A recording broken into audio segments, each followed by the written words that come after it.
Welcome to Epg Pathshala. This is Shrabani, Assistant Professor, St. Francis College for Women, Hyderabad. In this paper on comparative literature, dramas in India, and the course that we are talking about now is Women's Theatre, Theory and Plays.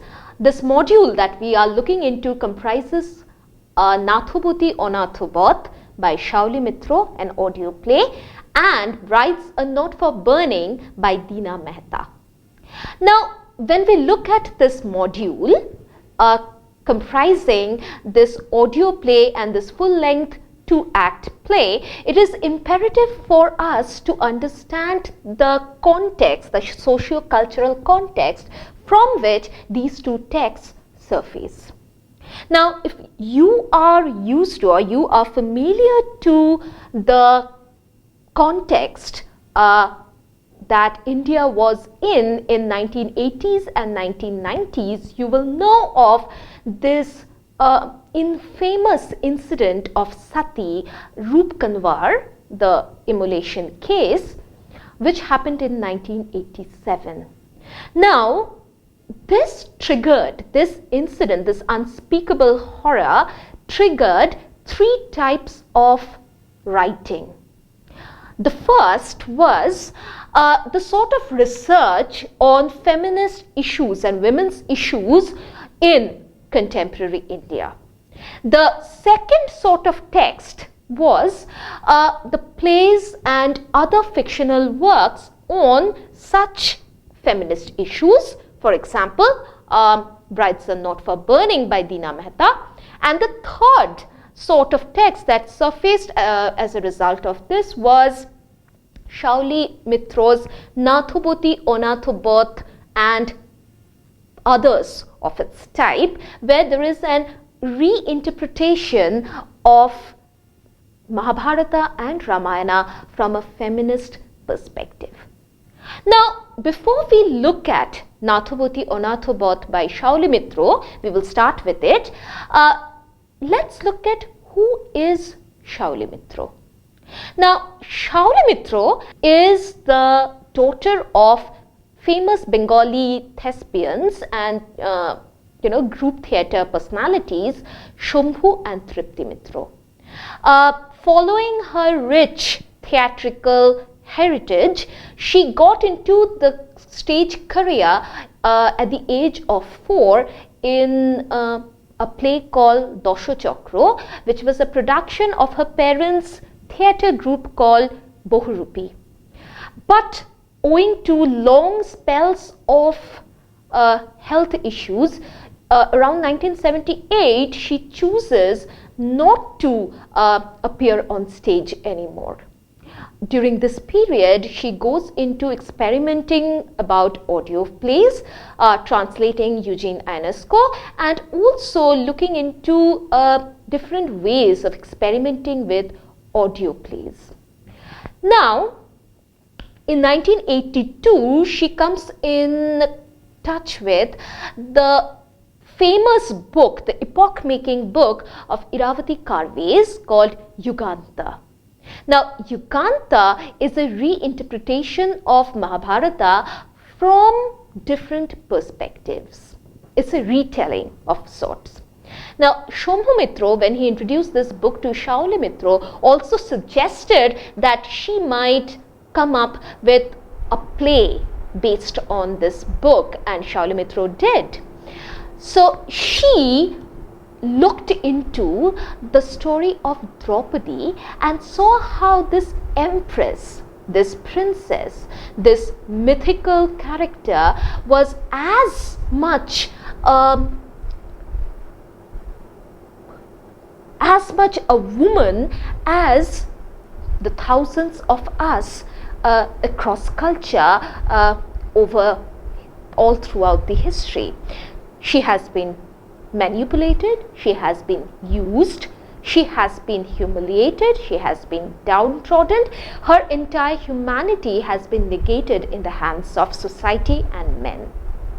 Now, before we start looking at the text and the narrative of Natuboti or Natuboti, let's look at the setting of it.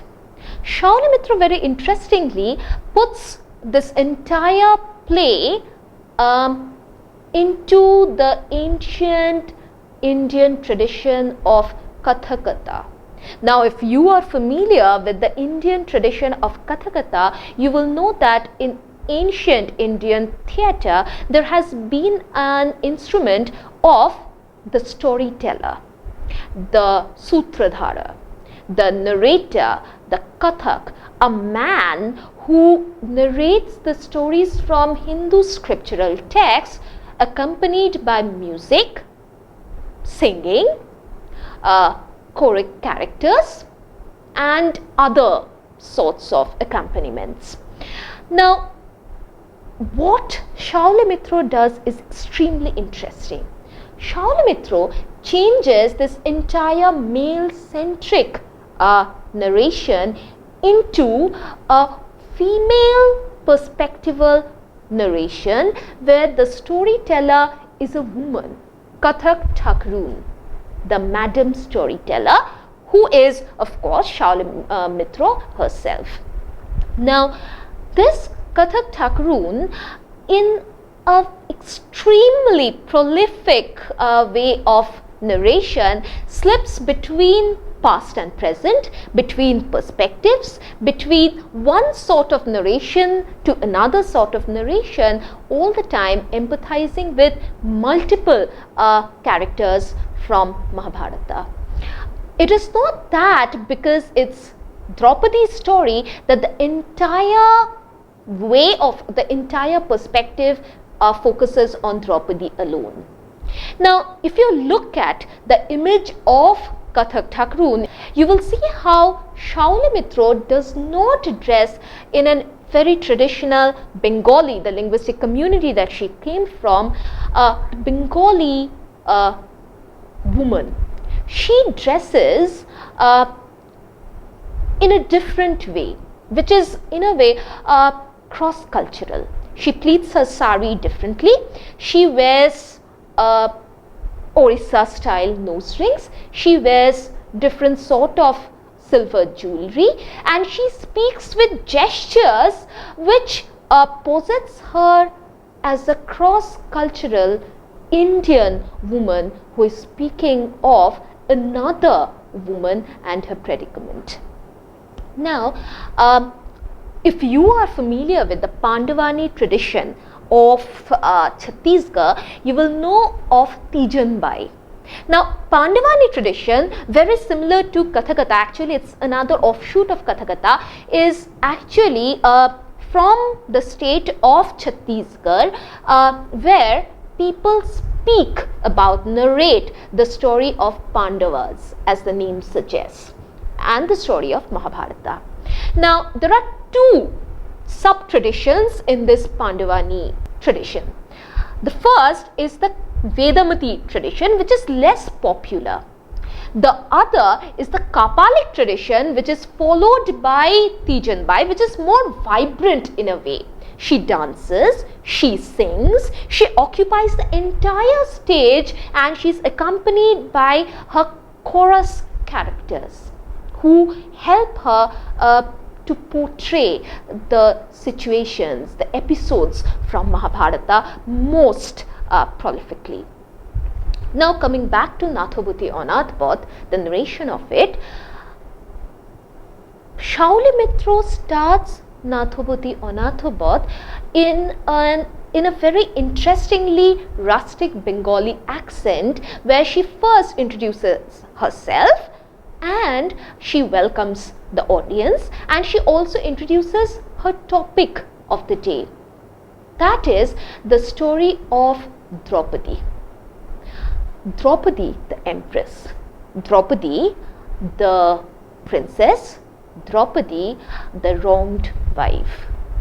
Now, Natuboti or Natubot is roughly translated as the orphaned wife, or as Nobunita Debsen translates it as 5 lots, yet none the protector.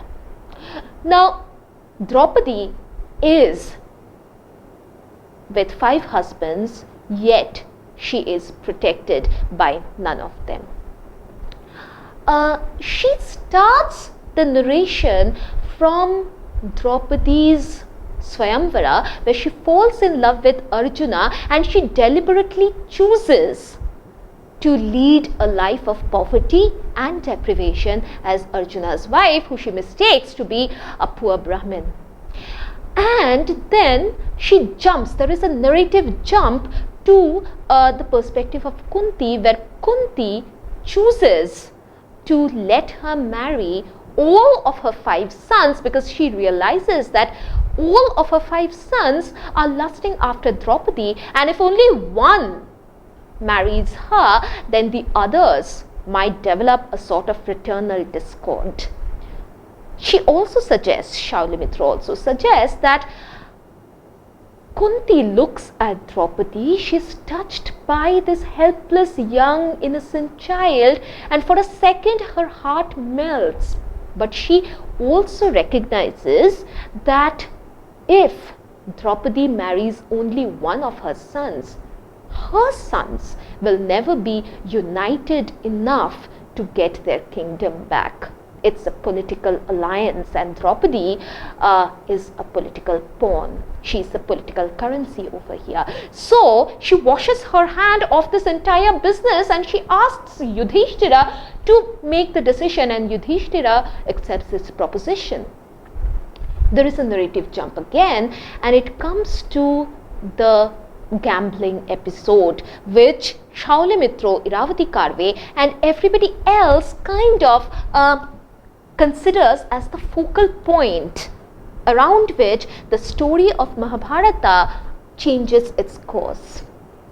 Now, before getting into the gambling sequence, Shaoli Mitro also talks about where Draupadi is remembering this small harmless episode where in the Palace of Illusions, Yudhishthira objects where Duryodhana is humiliated. Now, Draupadi remembers it as a harmless episode where Draupadi laughed out at Duryodhana's lapse, but it in a way provokes Duryodhana to orchestrate the entire gambling scenario. In the gambling, Duryodhana, who is still angry about his humiliation in the Palace of Illusions, he provokes Shakuni, his uncle, to beggar the Pandavas and humiliate them in the worst way possible. And Yudhishthira, going against his honorific title, the Dharmaraj, does things which are not exactly following the Hindu scriptural code of conduct. He gambles, and he gambles away his land, his kingdom, his brothers, himself, and finally his wife. As Draupadi is dragged in the open court, by scantily dressed and menstruating, she screams for help. She also asks Yudhishthira that if Yudhishthira has already lost his freedom, how can he retain his ownership of Draupadi, and in that case, how can he actually bet Draupadi in the gambling? Now, Iravati Karve finds this episode a tactical mistake in Draupadi's part, because she says that in those days even a slave with no freedom could have ownership on their women folk. So even if Yudhishthira had lost his freedom, that doesn't stop him owning Draupadi. But Shaoli Mitro, thankfully, does not really follow this sort of argument, and she also commends Draupadi's way of going against the tide and trying to defend her honor. She also says how Karna's suggestive words disturbs her further.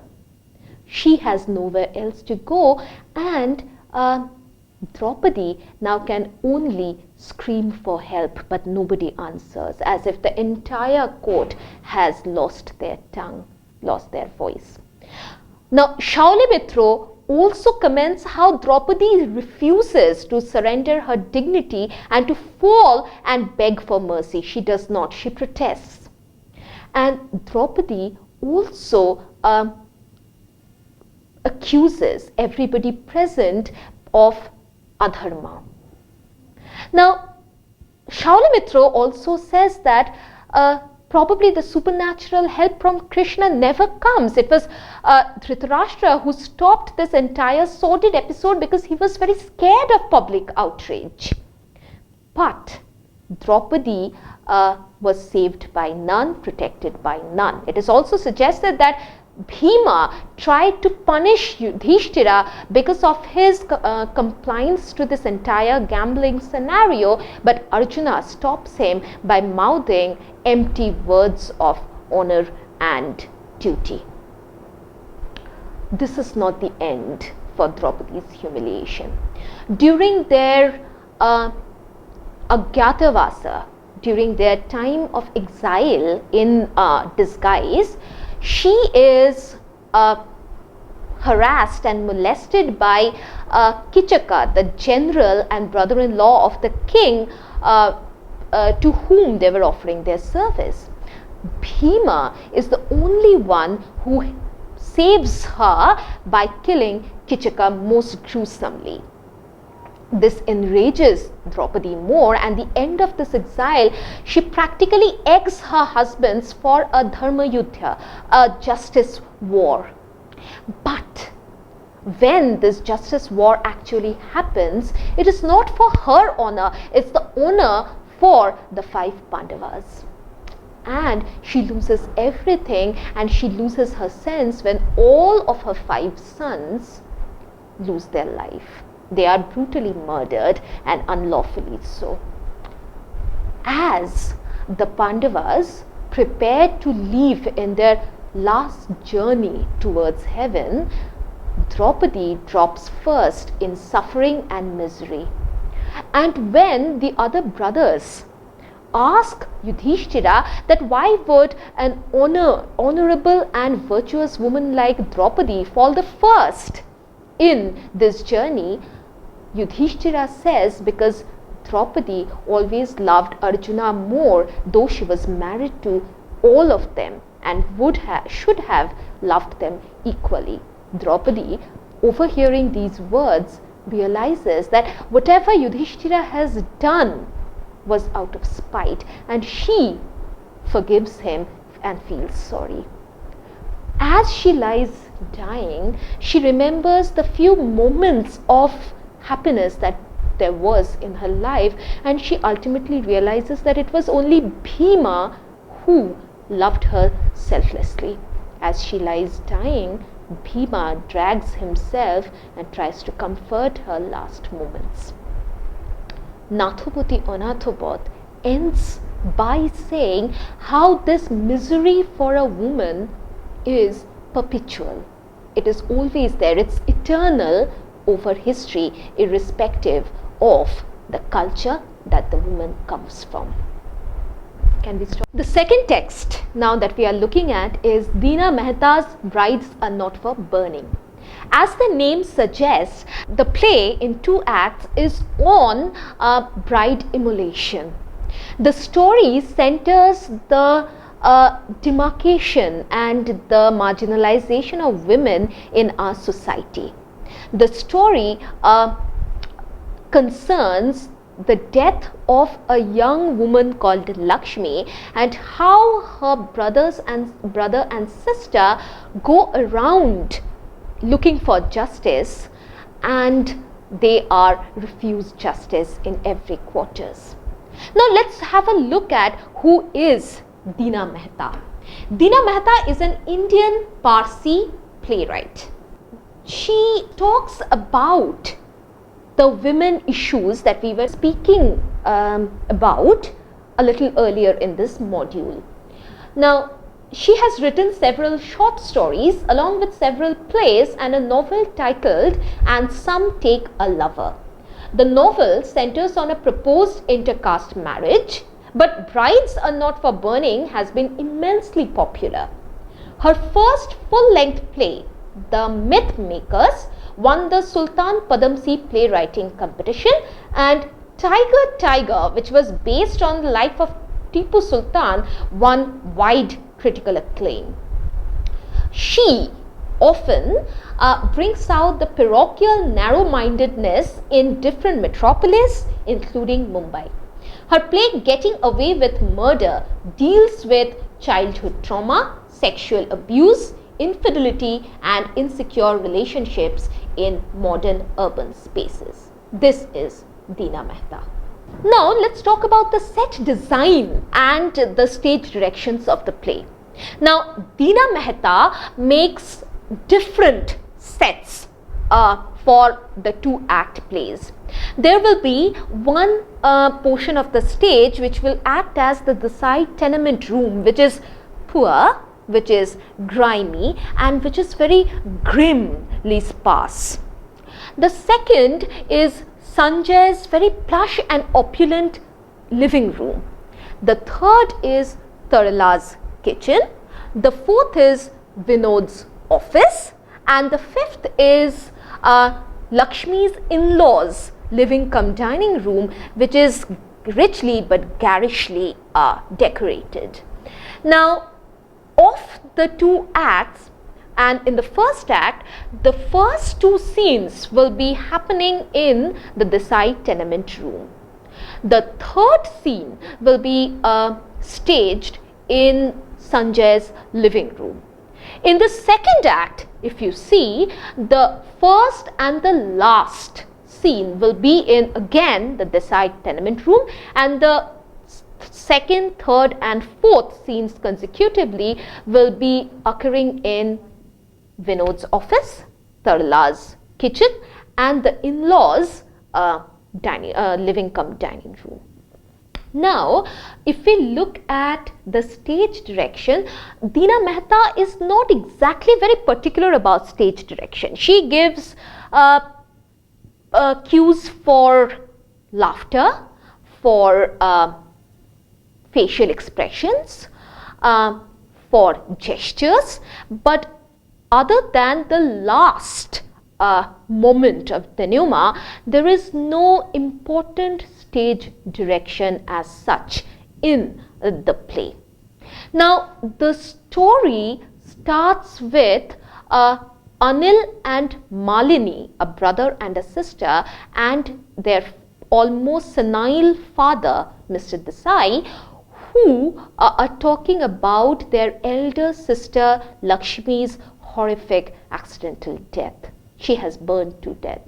And Malini and Anil are very disappointed that they did not get any justice from anybody.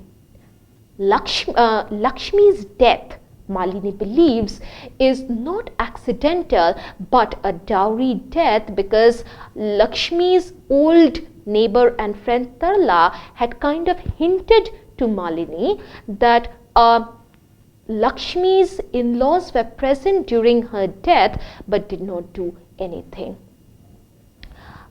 Roy, Malini's acquaintance, comes and sexually harasses her and also asks her to join him in his political revolution.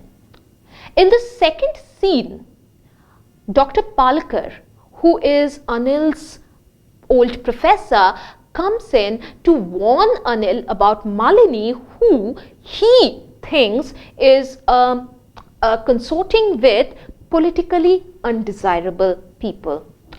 Accidentally, he also lets Anil know that he is acquainted with the doctor who attended Lakshmi in her deathbed, but incidentally, this doctor was only called 3.5 hours after Lakshmi's accident.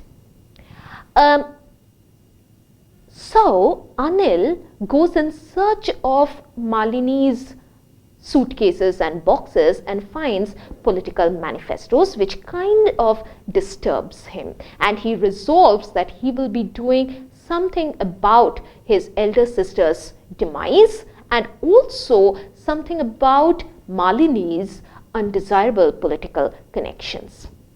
In the third scene, Malini comes to her boyfriend Sanjay's house, and she is propositioned by Sanjay, who assures her that he finds her attractive but will never find her good enough to marry. Malini submits to Sanjay out of disappointment and self-disgust. But incidentally, Malini also gets to know from Sanjay that Vinod, Lakshmi's husband, had reinstated Tarla's husband into his job so that he could exploit Tarla's witness in regarding Lakshmi's death. In the second act, Anil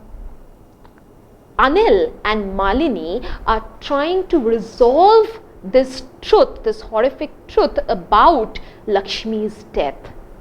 And the news comes in that Dr. Palekar has been attacked by the politically undesirable revolutionaries and he has been killed.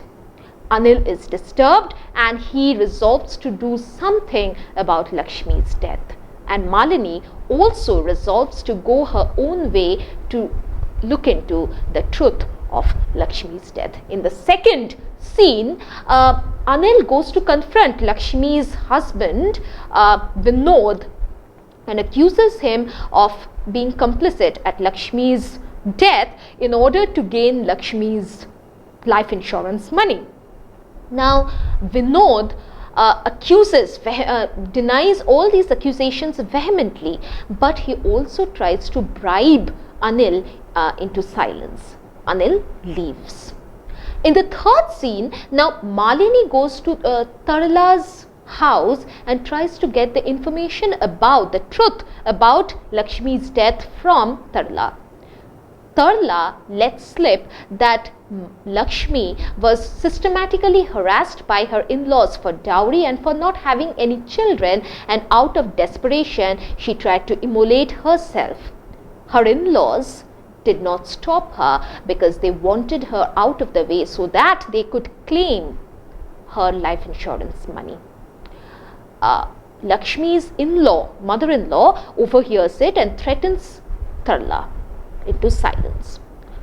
In the next scene, Malini goes to Lakshmi's in-law's place and bribes Vinod's brother Arjun and their servant Kallu into getting the information out, and the information that she gleans from them concurs with Tarla's account that Lakshmi had locked herself up in a room and tried to immolate herself, and even when they could break the door and attack and stop Lakshmi from hurting herself, they did not do so.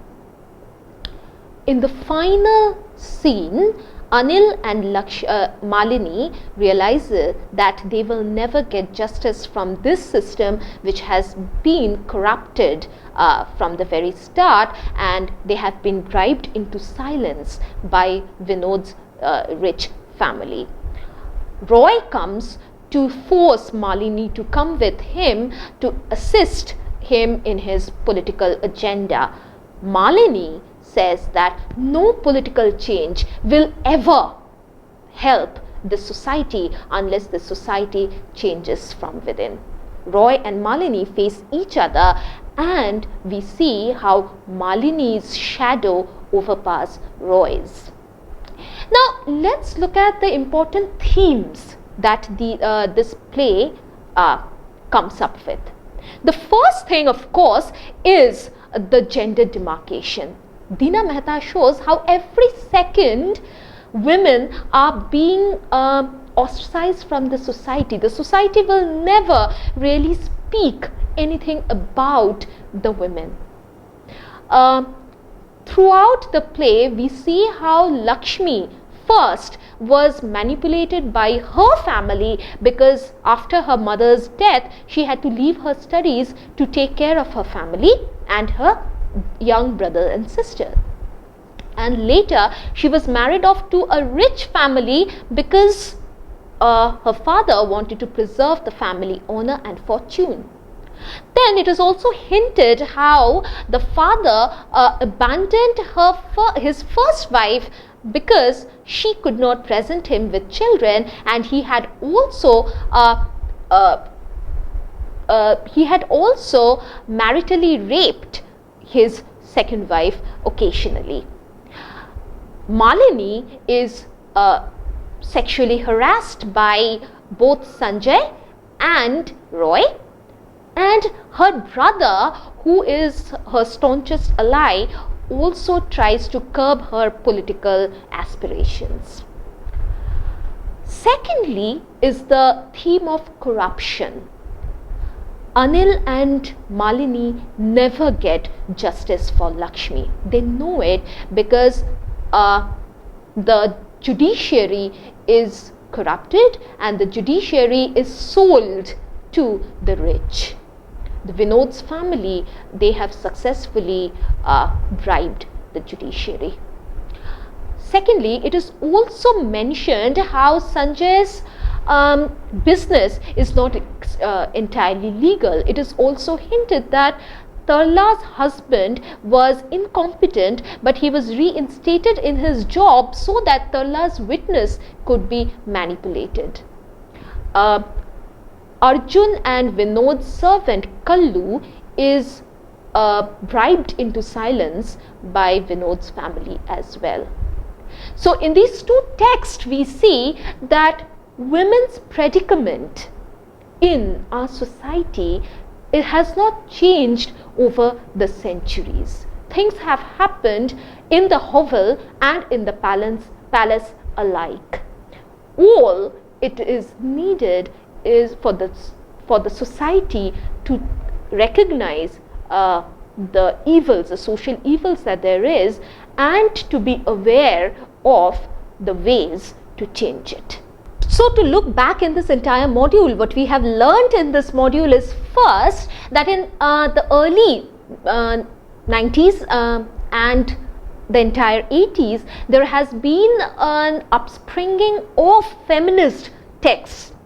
And two of the texts that we looked into summarizes how some of the social evils like bride immolation, about sexual harassment, about the reassessment and reinterpretation of epics happened during these 20 years, and the tradition continues later. We looked into Shaoli Mitro's famous audio play Natuboti or Natubot, where Shaoli Mitro, as the madam storyteller, tells us the story of Draupadi, the empress, who has 5 lords but is protected by none.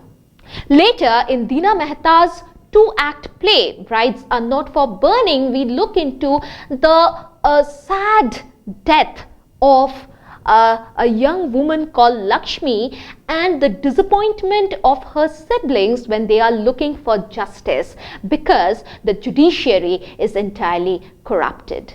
Now, for further reference, you can look into the e-text that is available to you. There are also texts which you can refer for extra information in the Learn More sections, and there is another section for self-assessments with multiple choice questions and some essay type questions.